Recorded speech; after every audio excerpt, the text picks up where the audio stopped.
Students welcome to नस्टिफाई। आपका advance maths का मटूर अतीक खान आपके सामने हाजिर है। अच्छा बच्चे, लेक्चर 18 जो है स्टार्ट करने लगे हैं और इससे पहले कुछ हम यहाँ पे ट्रिक्स देखने लगे हैं अबाउट क्वाड्रेटिक एक्सप्रेशन। जब मैं बोलूँ ना क्वाड्रेटिक एक्सप्रेशन, इसका मतलब क्वाड्रेटिक फंक्शन भी हुआ करता है। हम मैथमेटिकली फ़ंक्शन को y लिख सकते हैं और अगर मैं बात करना चाह रहा हूँ क्वाड्रेटिक एक्सप्रेशन की, तो इसमें उसकी स्टैंडर्ड फॉर्म ये वाली बनेगी ax² + bx + c। इसमें हमें पता है कि ये जो a b c होते हैं बिलोंग करते हैं यहाँ पे सेट ऑफ रियल नंबर्स को, और ये क्वाड्रेटिक कब बनेगी? जब x² के साथ वाला जो कोफिशिएंट है ये 0 के इक्वल ना हो। नंबर 1, अब अगर x² के साथ वाला कोफिशिएंट a जो है ये ग्रेटर देन 0 हो और डिस्क्रिमिनेंट ये भी ग्रेटर देन 0 हो, दो बातें, फिर ये जो टोटल फंक्शन y है ये भी क्या हो जाएगा? ग्रेटर देन 0 हो जाएगा। अगर x² का कोफिशिएंट पॉजिटिव, डिस्क्रिमिनेंट पॉजिटिव, तो ये y ओवरऑल पूरा फंक्शन में क्या हो जाएगा? ये पॉजिटिव हो जाएगा। अब इसमें ये चीज़ जो है ना इस तरीके से डिस्कस की जा रही है कि अगर पहले पॉइंट में विद रिस्पेक्ट टू हमने साइन देखा, नेक्स्ट पे हैं इस केस में, इसमें यह है कि अगर आपके पास x² का कोफिशिएंट a लेस देन 0 यानी नेगेटिव हो जाए और डिस्क्रिमिनेंट लेस देन 0 यानी ये भी नेगेटिव हो जाए, तो फिर जो ओवरऑल y फंक्शन है वो भी क्या हो जाएगा? लेस देन 0, मीन उसका आंसर भी नेगेटिव निकलेगा। अगर डिस्क्रिमिनेंट इक्वल टू 0 हो बट x² का कोफिशिएंट क्या हो? ग्रेटर देन 0 मीन पॉजिटिव हो, तब जो आपके पास फंक्शन y होगा वो ग्रेटर आर इक्वल टू 0 माना जाएगा। लेकिन एक चीज़ यहाँ पे आपने याद रखनी है, जो फंक्शन y है वो ग्रेटर आर इक्वल टू 0 तो होगा except at vertex where y is equal to 0। Vertex के ऊपर जो होगा वो यहाँ पे इक्वल टू 0 नहीं हो सकता, जहाँ उस केस में ग्रेटर देन 0 नहीं होगा, उस केस में जहाँ पे वर्टेक्स जो है उसकी y की वैल्यू इक्वल टू क्या होगी? 0 होगी। ये जो मैं आपको यहाँ पे साइंस कुछ बता रहा हूँ, इनको हमने MCQs के अंदर एक्सप्लेन करना है, वहाँ पे इसके रेलिवेंट हमने MCQs देखने हैं। फिलहाल आपने यहाँ पे सुन के इनको याद रखना है कि अगर x² का कोफिशिएंट वो नेगेटिव हो और डिस्क्रिमिनेंट क्या हो? वो इक्वल टू 0 हो। ऊपर वाले केस में हमने a को पॉजिटिव रखा, डिस्क्रिमिनेंट 0 था। इस केस में a अगर नेगेटिव है, डिस्क्रिमिनेंट इक्वल टू 0 आ जाए, तो ओवरऑल जो y होगा वो या तो लेस आर इक्वल टू क्या हो जाएगा? 0 हो जाएगा। और यहाँ पे वही बात, except at vertex where y is equal to 0, mean vertex पे उसकी ये वाली कंडीशन सेटिस्फाई नहीं होगी। इस केस में वर्टेक्स पे उसकी ये वाली कंडीशन जो होगी सेटिस्फाई यहाँ पे नहीं होगी। अच्छा जी, ये कुछ 4 पॉइंट्स थे, ये साइन ऑफ क्वाड्रेटिक एक्सप्रेशन के हमारे बारे में यहाँ पे डिस्कस कर रहे थे कि यहाँ पे ओवरऑल आपके पास ये जो क्वाड्रेटिक एक्सप्रेशन होगा इसका साइन क्या बनेगा। अब आपने देखा कि ओवरऑल इस क्वाड्रेटिक फंक्शन का जो साइन है यानी y का साइन दो चीज़ों पे डिपेंड कर रहा है, एक a पे और d पे, और वो कैसे डिपेंड करता है वो 4 केसेस हमने यहाँ पे बना के डिस्कस कर लिए। आगे हैं relation between roots and coefficients of a polynomial equation. अगर आपने roots and coefficients of polynomial equation के बिटवीन में क्या फाइंड करना है? रिलेशन फाइंड करना है। तो फिर वो कैसे फाइंड करेंगे? देखिए मैंने यहाँ पे वर्ड यूज कर लिया पॉलिनॉमियल इक्वेशन का। तो आपके पास पॉलिनॉमियल इक्वेशन जो होती है उसको हम लिखते हैं a(n)x power n a(n−1) x power n-1। जो a के साथ नंबर आएगा वही x की पावर में लिखेंगे। a के नीचे अगर n-1 है तो ऊपर x की पावर में n-1 लिखना पड़ेगा। इससे अगली टर्म वैसे बनती थी a के साथ n-2 x की पावर n-2, वो मैंने यहाँ पे नहीं लिखा हुआ। अगर हम इसको सो ऑन करके आगे ले जाएं तो देखिए लास्ट वाली 3 वैल्यूज मैंने लिखी है a2 x², a1 x की पावर में 1 आएगा, और ये a0 है या इसको a0 भी कह लें तो x की पावर में यहाँ 0 आएगा। यानी हमने उसकी सबसे हाईएस्ट पावर n से स्टार्ट किया, फिर उससे कम करते करते करते हम आखिर में x की पावर 0 तक इसको ले गए। तो ये एक डिसेंडिंग ऑर्डर भी कंसीडर किया जाता है। तो ये आपके पास पॉलिनॉमियल इक्वेशन है, और ये पॉलिनॉमियल इक्वेशन के ऊपर कुछ कंडीशंस हैं। अगर ये x के n पावर के साथ वाला जो an है, एक तो ये नॉट इक्वल टू 0 हो, और यहां अगर पावर में n चेक करें ये बिलोंग किसको करे? होल नंबर को। अगली पावर x की चेक करें n-1, ये भी बिलोंग किसको करे? होल नंबर को। उससे अगली पावर क्या बनती है? n-2, वो बिलोंग किसको करे? होल नंबर को। मीन यहां वेरिएबल x की जितनी भी पावर्स बनेगी एंड तक सारी की सारी बिलोंग किसको करनी चाहिए? होल नंबर्स को। ये बात याद रखिएगा, बड़ा क्रिटिकल पॉइंट है इसका ये। उसके बाद जो x की हाईएस्ट पावर होती है ना n, हम इसको कहते हैं वो पोलिनोमियल की डिग्री है, डिग्री ऑफ पोलिनोमियल यानी degree of p of x। इस केस में ये x की पावर के साथ वाले ये जो नंबर्स मल्टीप्लाई हो रहे हैं an माइनस 1 an माइनस 2, इनको हम कोएफिशिएंट्स कहते हैं। सो ऑन अगर आखिर तक ले जाए a2 a1 a0, ये सारे के सारे बिलोंग किसको करते हैं? रियल नंबर्स को बिलोंग करते हैं। और एक चीज बताना चाहता हूं, जो x की सबसे हाईएस्ट पावर के साथ वाला कोएफिशिएंट है an, हम इसको कहते हैं वो लीडिंग कोएफिशिएंट है। वो यहां लिख के भी दे रहा हूं। इस केस में अगर मैं पूछूं कि लीडिंग कोएफिशिएंट क्या है, तो आप लोगों ने बोलना है कि जो x की सबसे हाईएस्ट पावर खड़ी है x की पावर n वाली, तो यहां पे अगर आप an की बात करते हैं वो उसका कहलाएगा लीडिंग कोएफिशिएंट। अब एक मैं एग्जांपल दे रहा हूं, लाइक मेरे पास यहां पे एक पोलिनोमियल है p ऑफ x, और वो अगर इक्वल है x की पावर 7 माइनस 6x प्लस 2 की इक्वल। मैं पूछूं इस पोलिनोमियल की डिग्री क्या है, तो डिग्री होती है उसकी हाईएस्ट पावर। पहले ये चेक करना पड़ता है क्या ये पोलिनोमियल भी है कि नहीं। अगर x की हर पावर जो है वो सेट ऑफ होल नंबर को बिलोंग करती है तो फिर ये पोलिनोमियल होगा। और x की हाईएस्ट पावर 7 है तो इस पोलिनोमियल की डिग्री क्या बनेगी? 7 बनेगी। और इसका लीडिंग कोएफिशिएंट क्या है? सबसे बड़ी पावर के साथ फिर जो नंबर मल्टीप्लाई होता है जिसको कोएफिशिएंट कहते हैं। अब x की 7 के साथ नंबर क्या मल्टीप्लाई हो रहा है? कुछ भी नहीं तो 1 होगा। मीन इसका लीडिंग कोएफिशिएंट क्या है? यहाँ पे वो 1 ही है। आगे चलें तो यहाँ पे अगर हमारे पास सम ऑफ ऑल रूट्स की बात की जाए, यानी इस पोलिनोमियल इक्वेशन में अगर ऑल रूट्स के सम की बात करें, मैं सम को इस वक्त डिनोट करना चाह रहा हूं सिग्मा से। ऑल रूट्स यानी जितने भी रूट्स हैं, लाइक अल्फा 1 है, अल्फा 2 है, अल्फा n है, सो ऑन, अगर आप उन तमाम का क्या करते हैं? सम करते हैं।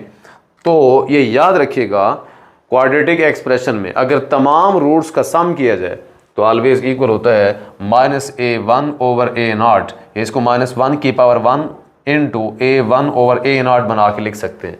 ये जो मैं चीज़ें बताता जा रहा हूँ, हम ऑब्जेक्टिव में जाके इनको डिस्कस करेंगे, इनके रेलेवेंट एमसीक्यूज करेंगे जब हम प्रैक्टिस एमसीक्यूज की तरफ पहुंचेंगे।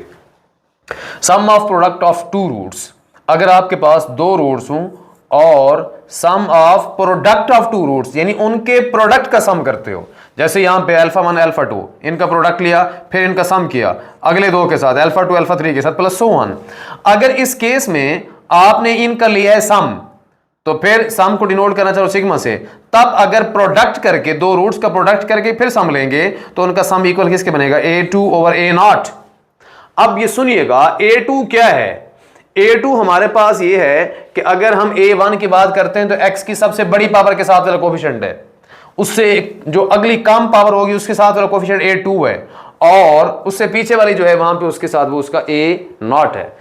यानी अब इस वक्त a0 इसकी बात की जा रही है और a1 इसकी बात कर रहा हूं, a2 इसकी बात कर रहा हूं।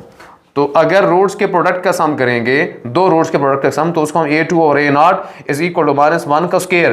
देखिए क्योंकि a2 ओवर a0 जो है ये पॉजिटिव है, -1 का स्क्वायर करेंगे, उसी को पॉजिटिव शो करने के लिए -1 का स्क्वायर बना दिया। -1 का स्क्वायर वैसे ही +1 के इक्वल आएगा, तो तब इक्वल किसके बनेगा? a2 ओवर a0 के इक्वल।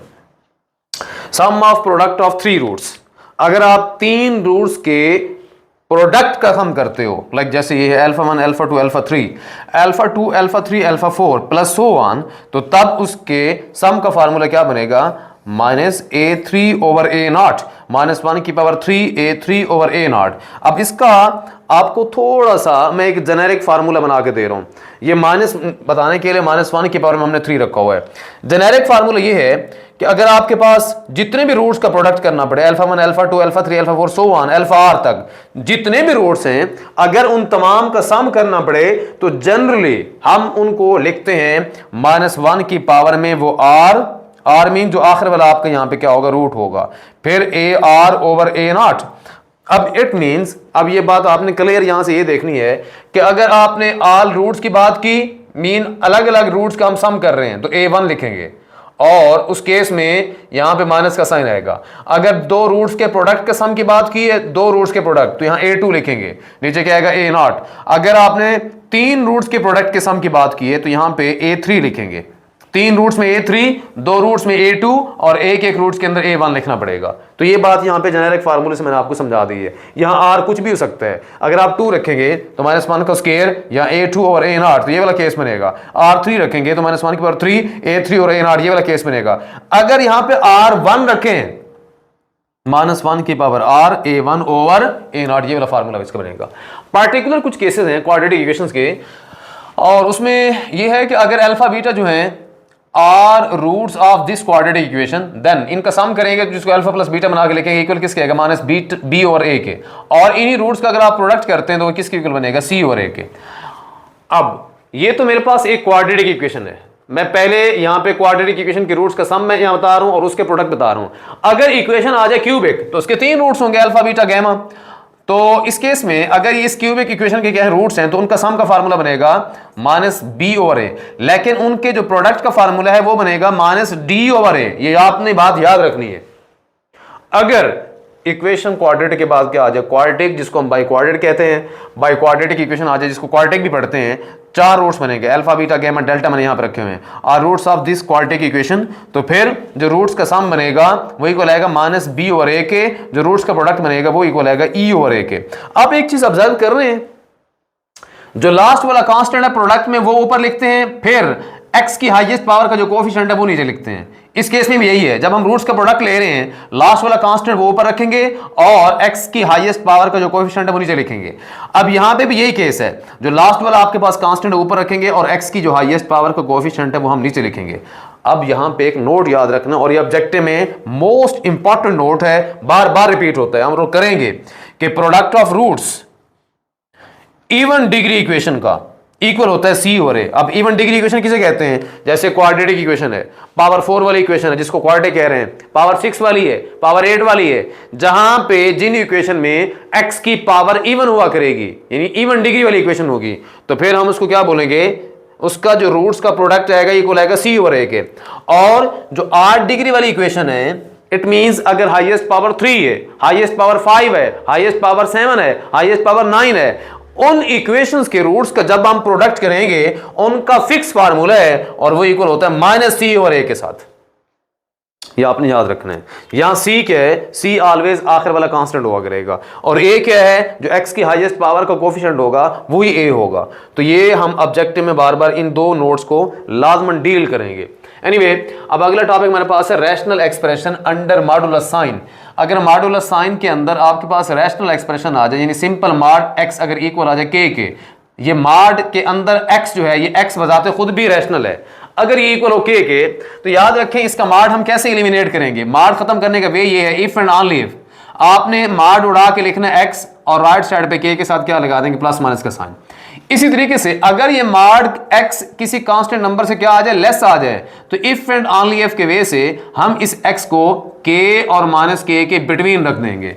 अगर मॉड x जो है वो ग्रेटर देन k आ जाए तो ये केस आपने याद रखना है, इफ एंड ओनली इफ। अगर मॉड x कांस्टेंट वैल्यू से ग्रेटर है तो फिर इसका केस यूं हम डिस्कस करेंगे कि अकेला x जो है वो लेस है माइनस के से, या वो ग्रेटर है किससे, प्लस के से। तो ये 3 नोट आपने याद रखने हैं। Cube root of unity, let करता हूं x जो है ये क्यूब रूट ऑफ यूनिटी ऐसे लिखना पड़ेगा, और इसी क्यूब रूट को पावर में 1/3 बना के लिखेंगे। अगर ये क्यूब रूट खत्म करना है, दोनों साइड्स का क्यूब लेंगे, इसका क्यूब और इसका क्यूब ले लिया, ये 3 से हो जाएगा कैंसिल, 1 बचेगा, और ये 1 अगर लेफ्ट साइड पर लेके इधर आगे क्या बनेगा, माइनस का 1, तो x क्यूब माइनस 1 इक्वल 0 आएगा। ये बन चुका है formula, a cube minus b cube वाला इक्वल किसके होता है, a minus b into A square plus ab plus b square. अब a मीन x है, b मीन 1 है, तो a भी x ही रहेगा। उसके बाद आपने पहली ब्रैकेट की वैल्यू उठाकर 0 की इक्वल पुट की, x क्या निकलेगा, 1 की इक्वल। इसी तरीके से दूसरी ब्रैकेट की जो वैल्यू है x² प्लस x प्लस 1 वाली, इसको उठाकर 0 की इक्वल पुट किया, तो यहां से अगर आप देखें इस क्वाड्रेटिक इक्वेशन को सॉल्व करना पड़े तो ज्यादा आसान है, क्योंकि इसकी मिड टर्म तो ब्रेक हो नहीं सकती। हम इस पे क्वाड्रेटिक फार्मूला लगा देंगे। क्वाड्रेटिक फार्मूला लगाने से पहले आप देखें x² के साथ वैल्यू को हम a कहते हैं, वो 1 बनेगा, x के साथ वैल्यू को हम b कहते हैं, और इस केस में b की वैल्यू जो होगी वो 1 की इक्वल आएगी, और जो c है कांस्टेंट है वो भी यहाँ पे 1 की इक्वल है। फार्मूला हमारे पास क्वाड्रेटिक ये वाला होता है, x equal minus b plus minus root of b square minus 4ac over 2a। Values put करने की देर है, माइनस फार्मूले वाला b की जगह 1 आएगा, प्लस माइनस यहाँ b को स्क्वायर मीन 1 को स्क्वायर 1 आएगा, माइनस 4 लिखें, a की जगह 1 आएगा, c की जगह 1 आएगा। इसको मजीद सिंपलीफाई करें, नीचे 2 इंटू a लिखना है, a की जगह 1 आ जाएगा, माइनस 1 रहने दे, प्लस माइनस के बाद स्क्वायर रूट के अंदर 1 माइनस 4 1 द 4, जब 1 माइनस 4 करेंगे स्क्वायर रूट के अंदर बनेगा माइनस का 3, नीचे क्या लिखा हुआ है, 2 लिखा हुआ है। अब आपके पास x की ये वाली वैल्यू जो है वो 2 केसेस में डिस्कस की जा रही है, एक प्लस के केस में और एक माइनस के केस में। हम दोनों को अलग अलग लेते हैं।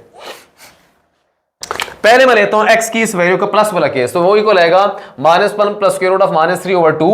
और याद रखें अब x की ये जो प्लस वाली वैल्यू है -1 प्लस स्क्वायर रूट -3/2 को हम फिक्स कर देते हैं इक्वल टू ओमेगा। और यहां इस केस से अगर आप माइनस वाली वैल्यू अलग करेंगे तो वो बनेंगे -1 माइनस स्क्वायर रूट ऑफ -3/2 और हम इसको फिक्स कर देंगे इक्वल टू ओमेगा स्क्वायर। एक चीज याद रखें, अगर आप प्लस वाली वैल्यू को ओमेगा कहोगे माइनस वाली को ओमेगा स्क्वायर कहोगे तो चलेगा।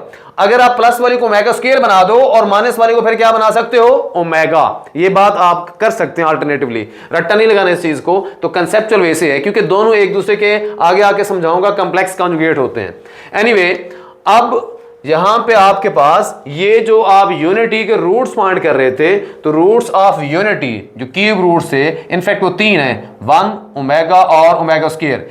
इनमें अगर आप कंप्लेक्स क्यूब रूट्स देखें वो 2 बन रहे हैं, एक ओमेगा वाला जिसमें अयोटा शामिल है। हम देखें स्क्वायर रूट ऑफ -3 को लिख सकते हैं स्क्वायर रूट 3 इंटू अयोटा बना के, यानी स्क्वायर रूट के अंदर वाला जो माइनस है हम इसको यूं लिख सकते हैं 3 मल्टीप्लाई में -1 बना के स्क्वायर रूट 3 अलग कर दें, स्क्वायर रूट -1 अलग कर दें। अगर स्क्वायर रूट -1 देखें तो इक्वल किसके होता है, अयोटा के। मीन हम स्क्वायर रूट -3 को डायरेक्ट लिख सकते हैं स्क्वायर रूट 3 के साथ अयोटा, और ओमेगा स्क्वायर को भी हम अगर अयोटा के फॉर्म में लिखेंगे तो -1 minus square root 3 iota over 2। तो ये भी कम्प्लेक्स रूट है और ये भी कम्प्लेक्स रूट है। तो 2 उसके कम्प्लेक्स रूट हैं, एक उसका रियल रूट है, वो आपके सामने x = 1 वाला है। और वैसे भी हम इस रियल को कम्प्लेक्स भी कह सकते हैं क्योंकि every real number is a complex number. तो अब आगे हैं प्रॉपर्टीज पे। अगर आप इन्हीं तीनों क्यूब रूट्स ऑफ यूनिटी का सम करेंगे तो आंसर इक्वल किसके आएगा, 0 के इक्वल। ये बात याद रखनी है और ये वेल प्रूव्ड चीज है। अगर आप इन्हीं तीनों क्यूब रूट्स ऑफ यूनिटी का आपस में प्रोडक्ट करेंगे तो वो बनेगा ओमेगा क्यूब और इसकी वैल्यू फिक्स होती है, इक्वल होता है 1 के इक्वल। 1 ओवर ओमेगा जो है इसको हम लिख सकते हैं ओमेगा स्क्वायर के इक्वल, यानी अगर आप ओमेगा का रेसिप्रोकल करेंगे तो आपको क्या मिलेगा, ओमेगा स्क्वायर, और ओमेगा स्क्वायर का रेसिप्रोकल करेंगे तो आपको क्या मिलेगा, ओमेगा मिलेगा। यानी ये जो complex cube roots of unity हैं दोनों एक दूसरे के रेसिप्रोकल में लिखे जाते हैं। और अगर आप ओमेगा का कॉन्जुगेट लेंगे तो ओमेगा स्क्वायर बनेगा। अब आपके सामने ये ओमेगा की value -1 plus square root of -3/2। आप जब इसका कॉन्जुगेट लेंगे तो फिर स्क्वायर रूट ऑफ -3 के साथ जो साइन है इसको चेंज करना पड़ेगा, तो वो बनेगा -1 माइनस स्क्वायर रूट ऑफ -3/2। और यही तो है हमारे पास ओमेगा के इक्वल, सॉरी ओमेगा स्क्वायर की इक्वल। तो आपके सामने है, कहने का मतलब ये है कि ये दोनों कॉम्प्लेक्स कॉन्जुगेट्स भी हैं एक दूसरे के। अगर ओमेगा का कॉन्जुगेट लेते हैं ओमेगा स्क्वायर बनता है, और इसी तरीके से अगर ओमेगा स्क्वायर का कॉन्जुगेट ले, जैसे मैंने उसकी वैल्यू पुट करके कॉन्जुगेट लिया भी है, तो ये बनेगा -1 plus square root of -3/2। Omega square का कॉन्जुगेट लेंगे ओमेगा बनेगा, ओमेगा का कॉन्जुगेट लेंगे ओमेगा स्क्वायर बनेगा। तो दोनों एक दूसरे के कॉम्प्लेक्स कॉन्जुगेट्स हुए। अब आते हैं नेक्स्ट टॉपिक की तरफ और ये है रिमाइंडर थ्योरम। रिमाइंडर थ्योरम का मतलब है रिमाइंडर निकालना। सिंपल मैंने वर्डिंग समझा दी है। आप यहां पे लेते हैं एक पॉलिनोमियल p ऑफ x और इक्वल है x³ + x² - 2x + 1, और हम यहां पे ये समझते हैं कि x - 1 जो है ये इसका एक लीनियर फैक्टर है इस पॉलिनोमियल का। तो फिर रिमाइंडर थ्योरम इस पे अप्लाई कैसे करेंगे, अब देखिएगा।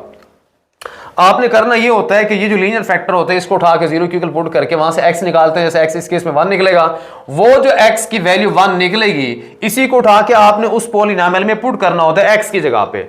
जैसे ही x की वैल्यू उस पॉलिनोमियल में पुट करते हैं तो आपको मिल जाता है उसके रिमाइंडर। ये बात याद रखें।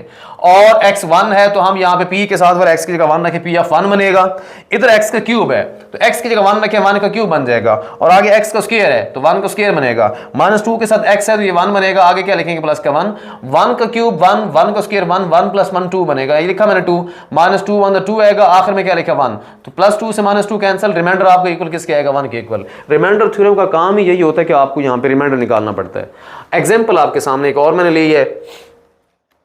अगर आपके पास ये एक पॉलिनोमियल है और ये एक क्यूब एक पॉलिनोमियल है, अब अगर x - 1 जो है ये एक लीनियर फैक्टर है इस पॉलिनोमियल का, तो मैंने पूछ लिया कि रिमाइंडर बताओ एग्जैक्ट इक्वल किसके इक्वल निकलेगा। हमने करना क्या है, ये जो लीनियर फैक्टर x - 1 है इसको उठा के 0 के इक्वल पुट करें, x निकालें तो वो क्या निकलेगा 1। यही x की वैल्यू उठा के इस पॉलिनोमियल में जब भी हम पुट करेंगे ऑलवेज क्या बन के आएगा, रिमाइंडर। तो ये बनेगा p of 1 will be equal to -2। अब इस x की जगह 1 लेके 1 का क्यूब बनेगा, +2 के साथ x यानी यहाँ 1 आएगा, आखिर में -1 आएगा। -2 रहने देंगे क्योंकि 1 का क्यूब 1 आएगा ना, 1 को -2 से मल्टीप्लाई करेंगे -2 आएगा, +2 1 2 आएगा, आखिर में -1 लिखा है। -2 से +2 कैंसिल, रिमाइंडर इक्वल किसके बनेगा यहाँ पे, -1 के इक्वल। उसके बाद आगे चलें तो फैक्टर थ्योरम, यहाँ पे एक और थ्योरम है। ये क्या समझाता है कि अगर आपके पास p ऑफ x इक्वल है एक polynomial A X square plus B X plus C के, और एक्स माइनस जो है ये जो होगा will be factor of this polynomial if and only if remainder is equal to क्या आ जाए, 0 आ जाए। यानी एक पॉलिनॉमियल का लीनियर फैक्टर ये अगर फैक्टर है, और ये फैक्टर कब बनेगा, जब आप उस पॉलिनॉमियल को उस ये लीनियर फैक्टर पे डिवाइड करें, या लीनियर फैक्टर की वैल्यूज में से x निकाल के इस पॉलिनॉमियल में पुट करें, रिमाइंडर अगर इक्वल टू किसके आ जाए, 0 के आ जाए, तब जाके ये x-1 इस पॉलिनॉमियल का फैक्टर बनेगा। एग्जाम्पल आपके सामने है, p of x is equal to 2x square plus 2x minus 4। अब यहां पे ये कहता हूं कि x-1 जो है ये एक लीनियर फैक्टर है इस पॉलिनॉमियल का। ये कैसे हम वेरीफाई कर सकते हैं? अब इसको डिवाइड करने के बाद आपने सिंपल ये करना है, इसी x-1 को 0 के इक्वल पुट करके x निकालना है, वो 1 के इक्वल निकलेगा।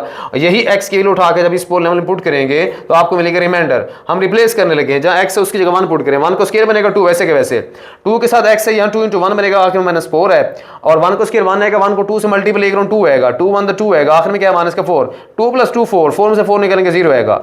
अगर इस x-1 के लीनियर फैक्टर से रिमाइंडर इक्वल टू 0 आ गया तो मीन अब ये x-1 जो है ये प्रॉपर फैक्टर बन चुका है इस पॉलिनॉमियल का। पहला एमसीक्यू है, the roots of equation v square is equal to -3v - 5। ये हमारे पास एक क्वाड्रेटिक इक्वेशन है, इसकी रूट्स के बारे में हमने बताना है कि इसके रूट्स किस टाइप के आएंगे, real, rational, unequal, imaginary unequal, rational unequal, real, irrational या फिर अनइक्वल। अब देखिए, मैंने आपको थ्योरी में ये बात समझाई है कि जब भी क्वाड्रेटिक इक्वेशन की रूट्स की नेचर का पता करना हो तो with the help of discriminant करेंगे। सो अब आपने पहले इस क्वाड्रेटिक इक्वेशन का डिस्क्रिमिनेंट फाइंड करना होगा, लेकिन ये क्वाड्रेटिक इक्वेशन जो है अब आप इसको पहले उसकी स्टैंडर्ड फॉर्म में कन्वर्ट करें। लाइक जैसे -3v - 5 है, इसको उठा के लेफ्ट साइड पे लेके आए तो ये इधर आके बनेगा v square plus 3v plus 5 is equal to 0। मैं कंपेयर करूं तो a इक्वल है 1 के, b इक्वल है 3 के, c इक्वल है 5 के, और ये क्वाड्रेटिक इक्वेशन जो है इन v वेरिएबल है। अब इस केस में अगर हमने डिस्क्रिमिनेंट निकालना हो तो फार्मूला होता है b स्क्वायर - 4ac। b की जगह पुट करेंगे 3 का स्क्वायर -4 लिखें, a की जगह पुट करेंगे 1, c की जगह 5 आएगा। सिंप्लीफाई किया जाए 3 का स्क्वायर 9 बनेगा, -4 1 4 और 4 5 तक करेंगे वो 20 आएगा। 9 - 20 करने से आंसर -11 आया है, और -11 एक ऐसा नंबर है जो लेस देन 0 है, मीन नेगेटिव नंबर है। जब डिस्क्रिमिनेंट हमारा आएगा यहाँ पे लेस देन 0 मीन नेगेटिव, तो मैं ये बात पहले बोल चुका हूं कि जो रूट्स बनेंगे वो इमेजिनरी और अनइक्वल होंगे। इस केस में इसका बेटा ऑप्शन जो होगा वो करेक्ट होगा। MCQ number 2, the roots of quadratic equation ax square plus bx plus c is equal to 0 are real if option A में है कि डिस्क्रिमिनेंट यानी b स्क्वायर - 4ac, हम इसको कहते हैं डिस्क्रिमिनेंट, ये greater than 0 are equal to 0, या ये वाला केस है, या फिर लेस देन 0। लेस देन 0 वाला केस नहीं हो सकता क्योंकि यहां पे रूट्स बन जाएंगे इमेजिनरी, और नॉट इक्वल टू 0 वाले केस में दो बातें रिलेट करती हैं। नॉट इक्वल टू 0 में कोई ना कोई उसकी वैल्यू हो सकता है वो यहां पे ग्रेटर देन 0, और यहां पे माइट बी परफेक्ट स्क्वायर के साथ साथ वो यहां पे रूट्स अनइक्वल भी दे दे। ये भी पॉसिबिलिटी है कि यहां अगर वो नॉट इक्वल टू 0 है तो इट मींस यहां पे उसके रूट्स जो हैं हो सकते हैं कि वो इरेशनल बने, फिर साथ में not perfect square is equal to 0। अब उसने पूछा क्या है, roots of this equation are real. Real जो होते हैं आपको पता है वो 3 केसेस में होते हैं। नंबर 1 वो आपको मैं थ्योरी में डिस्कस करके बता चुका हूं कि अगर डिस्क्रिमिनेंट जो है वो हमारा क्या आ जाए, ग्रेटर देन 0 और साथ में परफेक्ट स्क्वायर हो, तो फिर जो रूट्स बनेंगे रैशनल, जिनको हम रियल भी कहते हैं, एंड अनइक्वल एक केस ये था। अगर डिस्क्रिमिनेंट जो है वो आ जाए ग्रेटर देन 0 लेकिन साथ में नॉट परफेक्ट स्क्वायर वाला केस हो, यानी ऐसा नंबर आ जाए जो परफेक्ट स्क्वायर बनता ही नहीं है, 8 है, 10 है, 12 है एंड सो ऑन, तो फिर तब भी रूट्स जो होंगे इरेशनल, जिनको हम रियल भी कहते हैं, देन अनइक्वल। अगर डिस्क्रिमिनेंट जो है आपका वो एग्जैक्ट इक्वल टू 0 आ जाए, अगर डिस्क्रिमिनेंट एग्जैक्ट इक्वल टू 0 आएगा तब भी जो रूट्स बनेंगे वो बनेंगे रियल एंड रिपीटेड। सो देखिए ग्रेटर देन 0 के केस में वो यहां वाला हो या फिर यहां वाला हो, इधर भी रियल और इक्वल टू 0 में यहां पे भी रियल होगा, तो इन दोनों को मिलाएं तो ये दोनों ग्रेटर देन 0 का केस है, और साथ अगर आप इक्वल टू 0 को मिलाएंगे तो इसका अल्फा ऑप्शन जो है ये वाला करेक्ट कंसीडर होगा, जिसमें डिस्क्रिमिनेंट ग्रेटर देन 0 भी और इक्वल टू 0 भी आएगा, तब जाके रूट्स बनेंगे रियल। हाँ, अगर यहां रियल की बजाय ये लिखता रियल एंड रिपीटेड, फिर जस्ट हमारे पास ये डेल्टा इसका ऑप्शन जो होता है वो करेक्ट होता। अब आते हैं नेक्स्ट एमसीक्यू पे। If roots of this equation P X square plus Q X plus one is equal to 0 are equal, ये इंफॉर्मेशन है कि इस इक्वेशन के रूट्स अगर इक्वल हों देन, अब ये चारों ऑप्शन दिए गए हैं तो फिर इनमें से कौन सा ऑप्शन जो होगा करेक्ट होगा। देखिए अब यहां पे रूट्स उसने पहले से दे दिए कि इस इक्वेशन के इक्वल हैं। अगर रूट्स इक्वल होते हैं तो हम डिस्क्रिमिनेंट को उठा के 0 की इक्वल पुट करते हैं, सिंपल, हमारा काम भी यही है इस वक्त। अब आपने डिस्क्रिमिनेंट उठा के 0 की इक्वल पुट करना है, उसका फार्मूला होता है B square minus 4ac। B की वैल्यू इस वक्त क्या है, वो क्यू की इक्वल है तो क्यू का स्क्वायर बन जाएगा माइनस 4ac। अब a यहां पे p है, c 1 है, तो p को 1 से मल्टीप्लाई कराओगे तो भी यहां पे बनेगा माइनस का 4p। Q square minus 4p is equal क्या आएगा, 0 आएगा जब आप रूट्स इक्वल लेकर डिस्क्रिमिनेंट निकालते हैं। तो तब अब आप यहां पे चेक करें इस एमसीक्यू 3 का जो बीटा ऑप्शन ये करेक्ट है, जहां पे Q square minus 4ap equal to 0 का केस डिस्कस किया जा रहा है। एमसीक्यू नंबर 4 में चेक करें, a quadratic equation ax square plus bx plus c equal to 0 becomes a linear equation if, ये बात हम पहले डिस्कस कर चुके हैं कि ये क्वाड्रेटिक इक्वेशन जो है ये लीनियर कब बनती है, जब एक्स स्क्वायर खत्म हो जाए। और एक्स स्क्वायर खत्म कैसे होगा, इस कोएफिशिएंट a को 0 की इक्वल पुट करने से। अगर a 0 पुट करता हूं तो एक्स स्क्वायर खत्म, बाकी इक्वेशन बचेगी bx plus c just is equal to 0, जिसको हम लीनियर कहेंगे। मींस a 0 पुट करेंगे तब जाके आपके पास ये क्वाड्रेटिक इक्वेशन कन्वर्ट हो जाएगी लीनियर के अंदर। चार्ली ऑप्शन इसका करेक्ट है। एमसीक्यू नंबर जो 5 है ये मोस्ट इंपॉर्टेंट एमसीक्यू है और नस्ट के अंदर एज इट एज कई मरतबा रिपीट हुआ पड़ा है। अब देखें ये एमसीक्यू स्टेटमेंट क्या बता रहा है कि if sum of roots of 7x square plus px minus q equal to 0 is 7, यानी इस इक्वेशन के रूट्स का जो सम है वो इक्वल किसके गिवन है, 7 की गिवन है। फिर कहता है then p is equal to, अब आपने यहां से जस्ट p की वैल्यू बतानी है, रूट्स का सम इक्वल टू 7 है। देखिए अगर ये क्वाड्रेटिक इक्वेशन है और हमने उसके रूट्स के सम की बात करनी है तो रूट्स के सम को हम वैसे अगर इसके अल्फा बीटा रूट्स माने क्या बना के लिखते हैं, अल्फा प्लस बीटा, और क्वाड्रेटिक इक्वेशन के रूट्स के सम का फार्मूला क्या होता है, माइनस b ओवर a। सो इस केस में b हम कहेंगे यहां x के साथ वाली वैल्यू के, यहां पे p है तो माइनस का p बनेगा, और a हम किसे कहेंगे, x स्क्वायर के साथ वाला जो यहां पे नंबर लिखा है 7, तो माइनस p ओवर 7 बनेगा। अब देखें यहां पे इस क्वेश्चन पे दोबारा अगर चलें तो ये बताता है कि sum of roots of this equation is 7। इस इक्वेशन के रूट्स का जो सम है, सम भी गिवन है और वो इक्वल किसके गिवन है, 7 की इक्वल है। तो हम इस सम की जगह पे 7 पुट करेंगे, that's equal to minus p over 7। ये वैसे के वैसे रहेगा। देखिए ये वाला जो 7 है इसको उठा के आप इस 7 से मल्टीप्लाई करा दें तो ये बनेगा 7 multiply by 7 which will equal to 49। अब तो जस्ट मुझे यहाँ इस क्वेश्चन के अंदर p चाहिए, p के साथ वाला माइनस है, इसको इधर लेके 49 के साथ, तो p की वैल्यू क्या बनेगी, माइनस का 49। तो इसका जो यहाँ पे चार्ली ऑप्शन है वो करेक्ट है। और ये एमसीक्यूज मैं बार बार कह चुका हूं कि ये रिपीटेड है। नेक्स्ट एमसीक्यू की तरफ चलते हैं। एनईटी के अंदर ये एमसीक्यू भी हूबहू रिपीटेड हुआ पड़ा है और इसकी स्टेटमेंट में ये गिवन क्या है कि फॉर व्हाट वैल्यू ऑफ के बताना है the roots of this equation. ये आपके पास एक क्वाड्रेटिक इक्वेशन है, इसके रूट्स के बारे में इंफॉर्मेशन ये दे रहा है कि आर इक्वल। हमने इस इक्वेशन के रूट्स को इक्वल मान के के की वैल्यू बतानी है कि उसकी वैल्यू की इक्वल किसके आएगी। देखिए यहां पे इंफॉर्मेशन पहले से गिवन है कि रूट्स इक्वल हैं। अगर रूट्स इक्वल हैं तो क्या हम डिस्क्रिमिनेंट को उठा के 0 की इक्वल पुट कर सकते हैं, यस। तो आपने simple discriminant equal to 0 put कर देना है और डिस्क्रिमिनेंट का फार्मूला होता है b स्क्वायर माइनस 4ac। इस केस में अगर मैं चेक करूं इस क्वाड्रेटिक इक्वेशन के अंदर b की वैल्यू किसकी इक्वल है, 4 की इक्वल, तो बनेगा 4 का स्क्वायर माइनस 4ac, और a मीन यहां पे 1 है और c मीन यहां पे k है, तो 1 को k से मल्टीप्लाई करो k नहीं आएगा तो माइनस का 4k will be equal to यहां पे 0।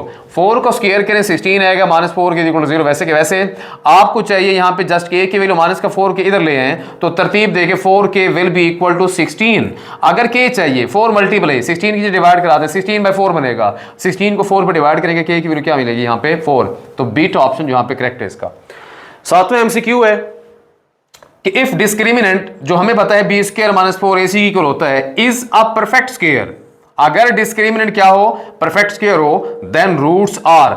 हमें पता है ये हम केसेस डिस्कस करके खड़े हैं कि जब डिस्क्रिमिनेंट परफेक्ट स्क्वायर हो तो फिर जो रूट्स बनते हैं वो ऑलवेज बनते हैं रैशनल एंड डिस्टिंक्ट। इमेजिनरी तब होते हैं जब ये डिस्क्रिमिनेंट क्या हो जाए, लेस देन 0, और इरैशनल एंड डिस्टिंक्ट कब होते हैं, जब आपका डिस्क्रिमिनेंट क्या हो जाए, वो नॉट परफेक्ट स्क्वायर हो। और इक्वल कब बनते हैं, जब डिस्क्रिमिनेंट इक्वल टू 0। तो बीटा ऑप्शन इस वक्त यहां पे इसका करेक्ट होगा।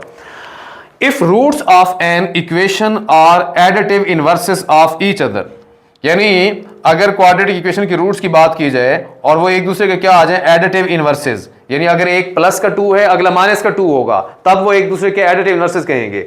और उनके रूट्स की अगर बात की जाए तो फिर उनका आपस में रिलेशन क्या होगा, क्या उनका सम 0 होगा? यस, यही ऑप्शन इसका करेक्ट होगा। कैसे? आपको एग्जांपल के थ्रू समझा रहा हूं।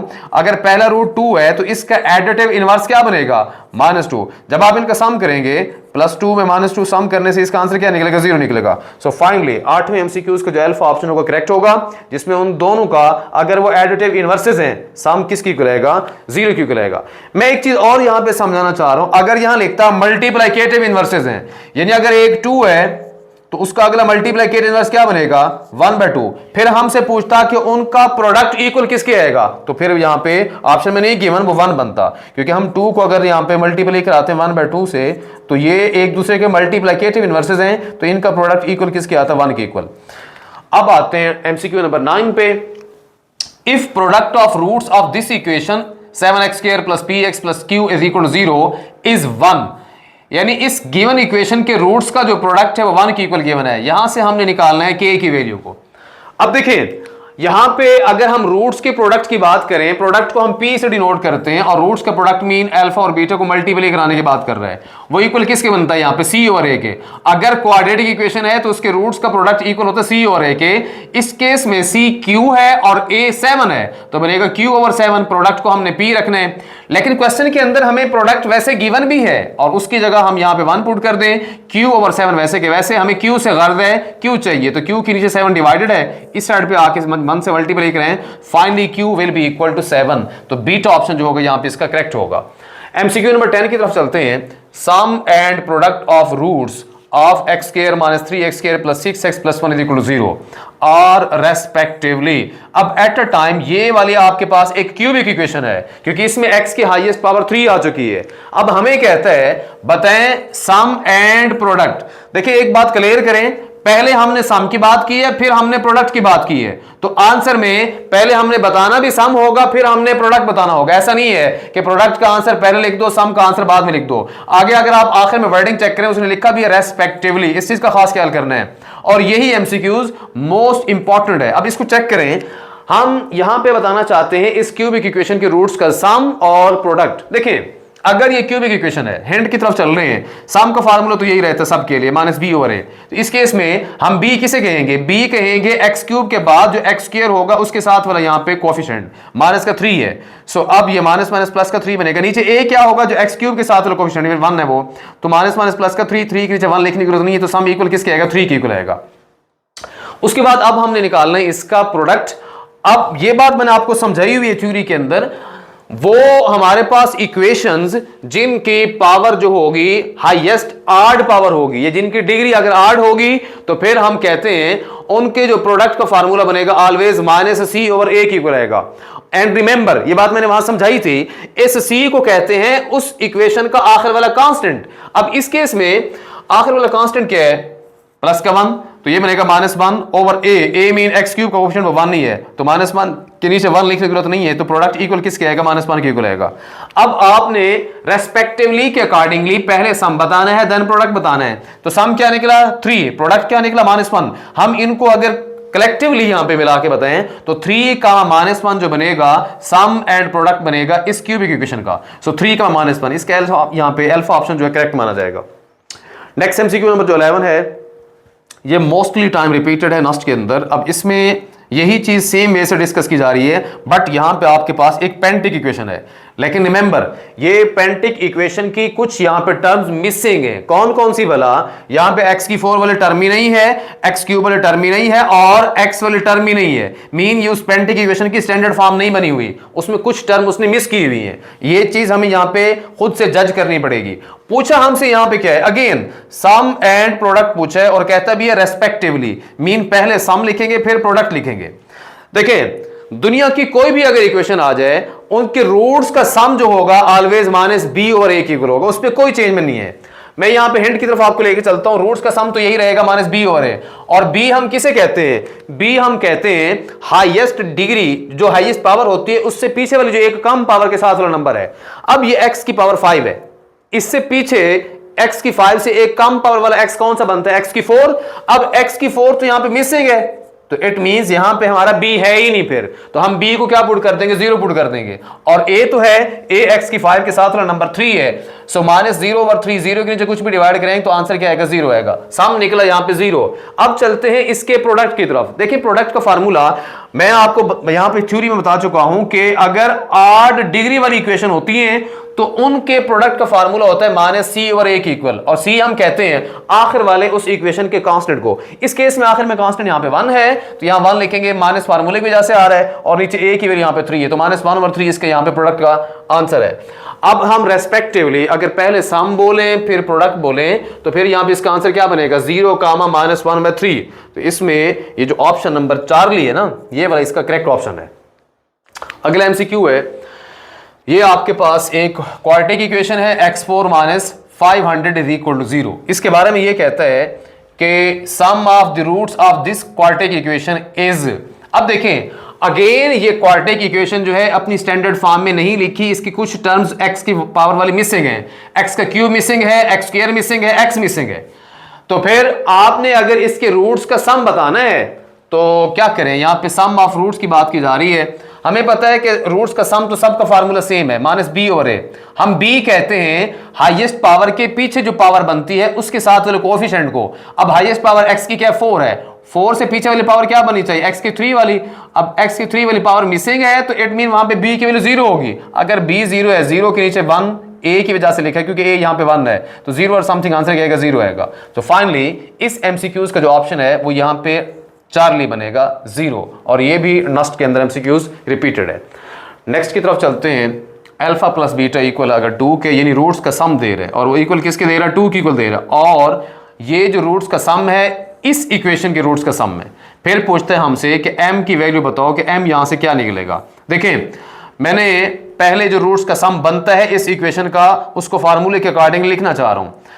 अब अगर रूट्स के सम की बात करें तो वो तो -b/a फार्मूले यहां पे यही लगेगा, और यहां पे इस इक्वेशन के रूट्स का सम वो गिवन भी है विच इज इक्वल टू 2, तो मैंने सम की जगह उसकी वैल्यू पुट कर दी 2 की इक्वल, माइनस रहने दें b हम किसे कहते हैं, x के साथ वाली वैल्यू, क्योंकि x² के पीछे x की पावर 1 बनेगी, उसके साथ वाली जो वैल्यू -2 है, इस वक्त हमारे पास b की वैल्यू है, तो -2 है। हम नीचे क्या लिखेंगे, a मीन यहां पे x² के साथ वाला नंबर जो कि 1 की इक्वल आएगा, माइनस माइनस बनता है प्लस, 2m के नीचे 1 ना लिखें, 2m ही रहेगा। अगर मुझे m चाहिए तो ये वाला 2 इस 2 के नीचे डिवाइड करेंगे तो फाइनली आपको m की वैल्यू क्या मिलेगी, 1 की इक्वल। तो इसका यहां पे कोई ऑप्शन 1 की इक्वल नहीं है, तो डेल्टा जो होगा नन ऑफ दीज वाला ऑप्शन यहां पे वो करेक्ट होगा। अब एक नोट बता रहा हूं, यह आपने बड़े अच्छे तरीके से ध्यान में रखना है कि if one root of quadratic equation is alpha plus iota beta, then other root will be alpha minus iota beta. यानी अगर एक root alpha plus iota beta है तो उसका अगला root alpha minus iota beta बनेगा, यानी उसका कॉन्जुगेट ले लेंगे। तो हम यूं कहते हैं क्वाड्रेटिक इक्वेशन के जो रूट्स होते हैं वो एक दूसरे के कंप्लेक्स कॉन्जुगेट होंगे। अगर एक ये कंप्लेक्स रूट है तो उसका अगला क्या बनेगा, उसी का कॉन्जुगेट ले लेंगे। मैं इसी को थोड़ा सा चेंज कर रहा हूं, अगर ये यूं होता, इसका पहला root a plus square root b होता तो इसका अदर रूट क्या बनता, इसका हम कॉन्जुगेट लेते तो वो बन जाता a minus square root b। तो ये कंसेप्ट भी आपने ज़हन में रखना है। मैं इसी से रिलेटेड आपके सामने एक एमसीक्यू लेके आ रहा हूं यहां पे, और ये नस्ट के अंदर मल्टी टाइम्स रिपीटेड है। इसको हम पढ़ते हैं, इसमें यह कहता है कि अगर 2 plus iota square root 3 is a root of this quadratic equation, where ये बता रहा है कि ये जो p और q है ये रियल नंबर्स हैं, देन बताइएगा कि p प्लस q की वैल्यू इक्वल टू किसकी आएगी, ये बताना है हमने। इंफॉर्मेशन जस्ट हमारे पास ये है कि इस इक्वेशन का 2 प्लस अयोटा स्क्वायर रूट 3 क्या है, ये रूट है।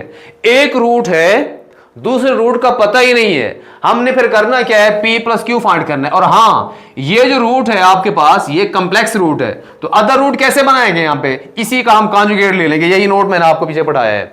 तो देखें आपने इस रूट का नाम रखें लेट करके अल्फा की इक्वल, तो बीटा कैसे बनेगा, इसी का जब कॉन्जुगेट लेंगे वो बनेगा 2 माइनस अयोटा स्क्वायर रूट 3, और इसके रूट्स का अगर सम करें तो सम वाला फार्मूला लगाना पड़ेगा, दैट्स इक्वल टू -b/a, और b हम किसे कहेंगे, जो x के साथ वाली वैल्यू है माइनस का p, और a मीन x स्क्वायर के साथ जो नंबर है 1। अब अल्फा की वैल्यू है 2 प्लस अयोटा स्क्वायर रूट 3 और बीटा की वैल्यू क्या है 2 माइनस स्क्वायर रूट ऑफ 3, क्योंकि अल्फा प्लस बीटा मीन आपने इनका सम करना है, is equal to minus P रहेगा। अब आयोटा स्क्वायर रूट 3 से ये आयोटा स्क्वायर रूट 3 दोनों कैंसिल, 2 प्लस 2 करने से यहां बनेगा 4 और इस साइड पे माइनस का p है, तो हम इसको थोड़ा अरेंज करके p is equal to minus 4 लिख दें, क्योंकि ये माइनस मैंने 4 के साथ लिख दिया है। अब ये आपने क्या निकाला हुआ है, इनफैक्ट p की वैल्यू। हमें यहां p प्लस क्यू का आंसर चाहिए, रूट्स का सम यहां पे उसको यूज करके मैंने p की वैल्यू निकाल ली। अब रूट्स का अगर प्रोडक्ट यहां पे देखें तो क्वाड्रेटिक इक्वेशन है, इसमें रूट्स का प्रोडक्ट का फार्मूला क्या बनेगा, c ओवर a। c इस केस में क्या है, q है, a यहां पे 1 है, तो q और 1 मीन q बनेगा। अब आपने लेना है रूट्स का प्रोडक्ट, मेरे पास अल्फा भी है, बीटा मैंने खुद से बनाया हुआ है, इनकी वैल्यूज पुट कर लें, 2 plus iota square root 3, 2 minus iota square root 3 which is equal to q। देखें अगर हम ये फार्मूला चेक करें तो ये फार्मूला बनता है a plus B a minus B वाला, that will be equal to a square minus B square. इस केस में a की जगह क्या पुट करेंगे, 2 का square minus B square mean iota square root 3 और उसका स्क्वायर कर दें। देखें 2 का स्क्वायर करते हैं आंसर 4 आएगा, अगर आप इसका स्क्वायर करें तो आयोटा स्क्वायर आएगा, स्क्वायर स्क्वायर रूट से कैंसिल, यहां से जस्ट 3 बचेगा which is equal to q।